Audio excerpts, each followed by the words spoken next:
Well, a few months ago on Netflix, I watched a movie called Happiness for Beginners. Has anyone seen this or heard of it? Hello, hi, awesome. It follows the story of Helen. Now, Helen is a woman in her 30s who just went through a really messy divorce. And her life is kind of in shambles. So she decides to take a 3-week hiking trip to kind of reset her life, to find some new perspective. Now, when she starts out on this trip, hardly anything goes right for her. She falls and hurts herself on the very first day of the hike. She struggles to carry her backpack and keep up with the other hikers who are younger and more experienced hikers than her. At night, she's cold and uncomfortable and miserable. She can't fall asleep. She begins to question whether she made the right choice to go on this hiking trip. But along the way, she meets another hiker named Wendy. Wendy is a master's student, and she is studying the psychology of happiness, which I'm not sure if you can actually get a degree in that, but in the movie, she did. And so Helen, who's pretty unhappy with her life, she asked her fellow hiker, Wendy, okay, so what's the secret to happiness? And Wendy said, well, every night before I go to sleep, I write down 3 things that went well for me that day, 3 things that I'm grateful for. And Helen goes, oh, and just like that, you're happy? That's the secret to happiness?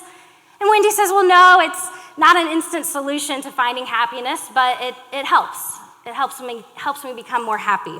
It's a start. So over the course of the next few weeks, a couple weeks that she has left on the hiking trip, Helen begins to practice gratitude. Every night as she lays down in her tent, she thinks about 3 things that went well that day, 3 things that she was thankful for. And day by day, her attitude begins to improve. She starts making friends with some of the other hikers. She begins to take risks to challenge herself, to become more brave. She starts thinking about her life, and she realizes she has people in her life who love her and who support her. Her life isn't as bad as she had thought it was. And so at the end of the 3-week trip, she returns a new and improved Helen, more grateful, more full of happiness. Now, as it turns out, this fictional movie isn't actually all too far from the truth, because scientific research shows time and time again that when we have an attitude of gratitude, it impacts almost all other areas of our life.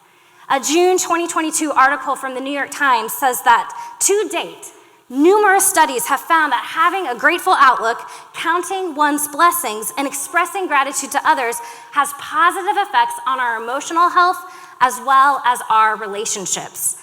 Some studies have even shown that gratitude can help our physical health. It can, those who express gratitude in their daily lives are shown to have less levels of depression. They sleep better.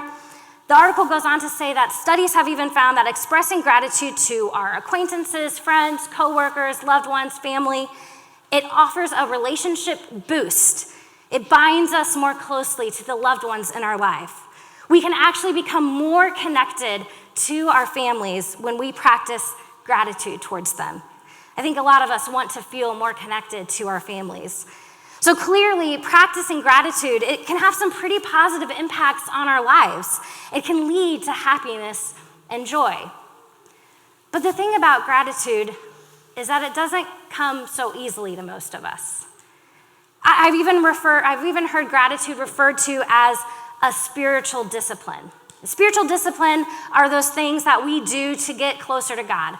We might pray, we might read our Bibles, we commit to going to church on Sundays, we give of our tithes, or we give of our financial offerings. These are things that draw us closer to God.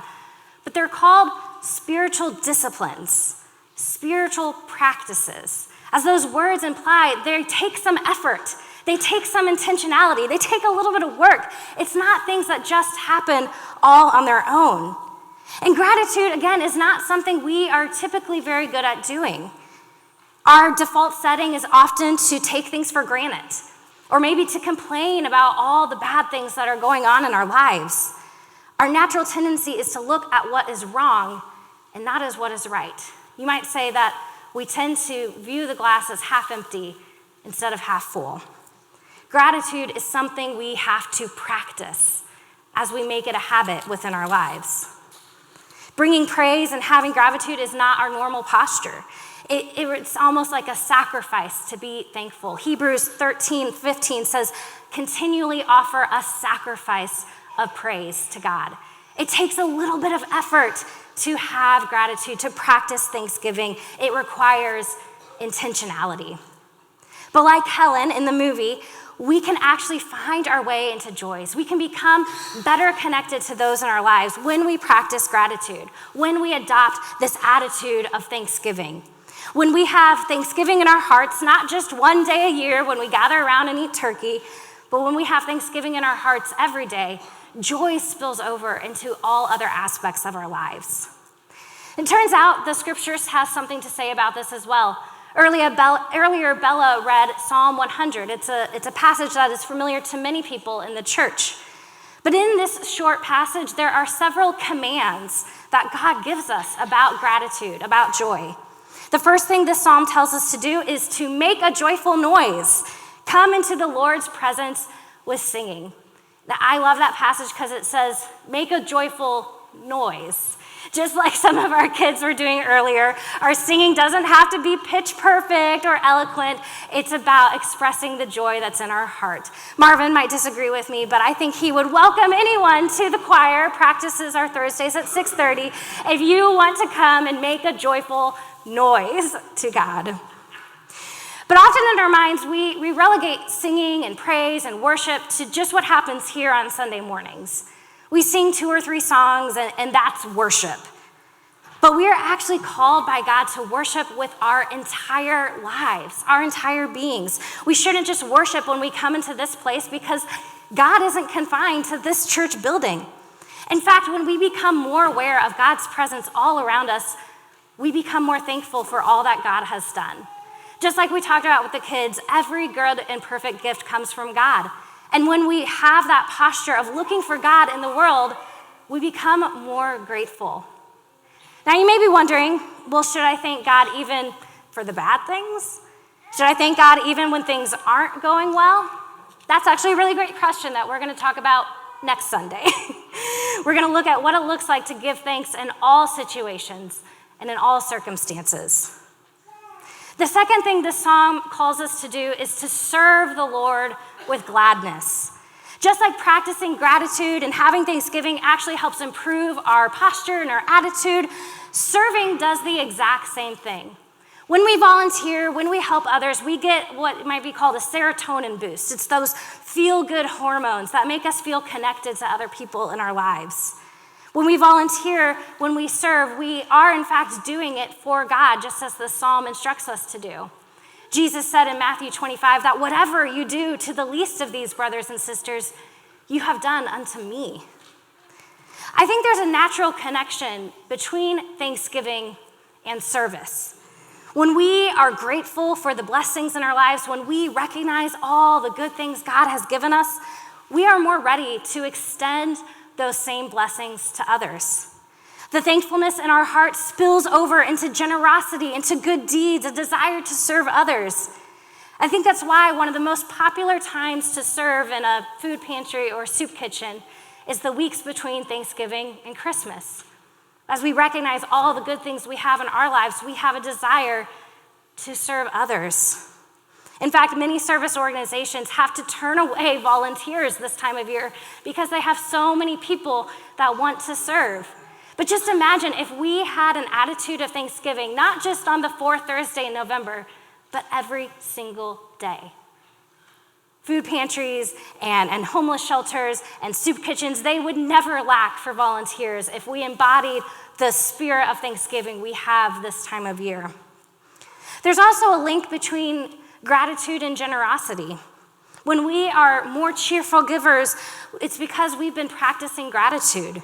When we are willing to give away our time, our money, our talents, our resources, we are embodying lives of gratitude.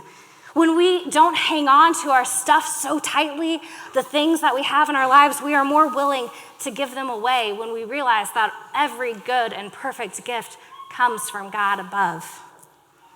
And then the final command in this passage, it says to give thanks to God. Give thanks to God, bless his name, for the Lord is good. His steadfast love endures forever, and his faithfulness extends to all generations. Even when it doesn't seem like there's much to be thankful for. We can always thank God for who God is. We can give thanks to God for loving us, for caring for us, for extending grace and mercy to us, for being faithful to us. There's been times in my life when it really felt like there wasn't a whole lot I could be thankful for. And during those times, I look back into past seasons in my life when God had been good, when God had shown up, when God had been faithful. And when we remember God's steadfast love and goodness and faithfulness, it carries us through those difficult times. We can be thankful for how God has been good to us in the past as we look forward to the ways that God is going to be good to us in the future. So as this psalm proclaims, we are called to live a life of gratitude. We are called to give praise and joy and thanksgiving. Again, not just one day a year, but every day. Having a heart of thanksgiving spills over into all other areas of our lives. Our relationships, our mental and physical health, our generosity, and even our worship. Gratitude is something that we can choose to practice as we intentionally make it a habit in our lives. So as we embody the spirit of gratitude, I'm going to leave you with 5 gratitude practices that you can actually start doing today. You might want to grab a pen or your bulletin and jot these down, but I encourage all of us to try these out, maybe for the rest of the month or even into the rest of the year. The first gratitude practice is a lot like what Helen did in the movie. At the end of the day, write down 3 things that you're thankful for, 3 things that you're grateful for. Or if you have a family, you might even create a gratitude jar. Put a mason jar, it doesn't have to be fancy, somewhere in your home where everyone can see it, on your kitchen table or on your mantle. And every day, have your family write down 1 or 2 things that they are grateful for on little slips of paper and put them in the jar. And then when the jar gets full, this is the best part. You can have a special gratitude dinner or a special dessert maybe, and you pour out all the things you're thankful for and breathe through them together as a family, remembering how God has blessed you. The second gratitude practice is to write a thank you note, or maybe a just because note. We all love getting stuff in the mail. Most of the time, my mail is bills and junk mail, but it's so nice to receive a handwritten note or a handwritten letter from someone we love. So who are people in your life that you maybe want to thank? Perhaps there's people that get overlooked, your post worker, your dog's groomer, your kids' teachers. Maybe you can write a note to someone else here at the church and say, hey, I saw you serving. I saw you volunteering. Thank you for what you do. Or maybe you write a just because note. There's no reason, there's no specific thank you you're telling them, but just saying, hey, I'm grateful for you. I'm glad that you are part of my life. Who are the people in your life that might get overlooked who would appreciate a just because note? The third gratitude practice is to be specific. Our gratitude matters a lot more when we can articulate and name exactly what it is we are grateful for. I mean, think of it this way. A lot of times my husband says, hey, thanks for making dinner. But what if instead of just thanking our spouse for making dinner, we say, hey, I know that it was a big task to go to the grocery store, to prepare the meal. I'm so grateful that you were able to do that so I could have 10 minutes on the couch to relax after work. When we can specifically name why it is we are grateful, it matters a lot more to the person we are thanking, and it will go a long way in connecting us to that other person. The fourth practice is that every time you enter a room or enter a building, look around and think of something that brings you joy in that space. The psalm tells us to enter his gates with thanksgiving, enter his courts with praise. So every threshold we cross, every doorway we go into can be a new opportunity for thanks and praise. So when I walk into my kitchen, I might think of the joy that I am able to have when I can cook food for my family and friends. When I get into the door of my car, I might say, thanks God for this car that is reliable. It's able to get me to go where I need to be. When I walk into my office here at the church, I remember the joy-filled conversations I've had with some of you. Every time you enter a room, it's a new opportunity for Thanksgiving. And finally, number 5, one of the ways that we can practice gratitude is by passing it on. We've all heard those stories of lines at the Starbucks or Scooters drive-through where people pay for the car behind them. Sometimes those lines go dozens, 100 people behind. And while that may seem like a silly example, those small acts of kindness, those random acts of kindness, are a way that we can pass along our blessings to others. As I mentioned earlier in this service, there's a few ways that you can even contribute and pass along the blessings to others. Through our Good Samaritan gift card drive or through our coat and hat and mittens drive. You could also make a contribution towards our Thanksgiving offering that's going to the United Methodist Church around the world.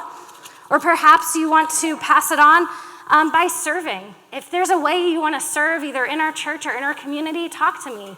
We would love to get you connected so that you can pass it along to others. So Thanksgiving may start in our hearts, but it shouldn't stay there. When we have this attitude of gratitude, when we live lives of praise and worship and thanksgiving, it extends into all other aspects of our lives. And who knows what might happen if everyone in this room began practicing gratitude and how that ripple effect could impact our community.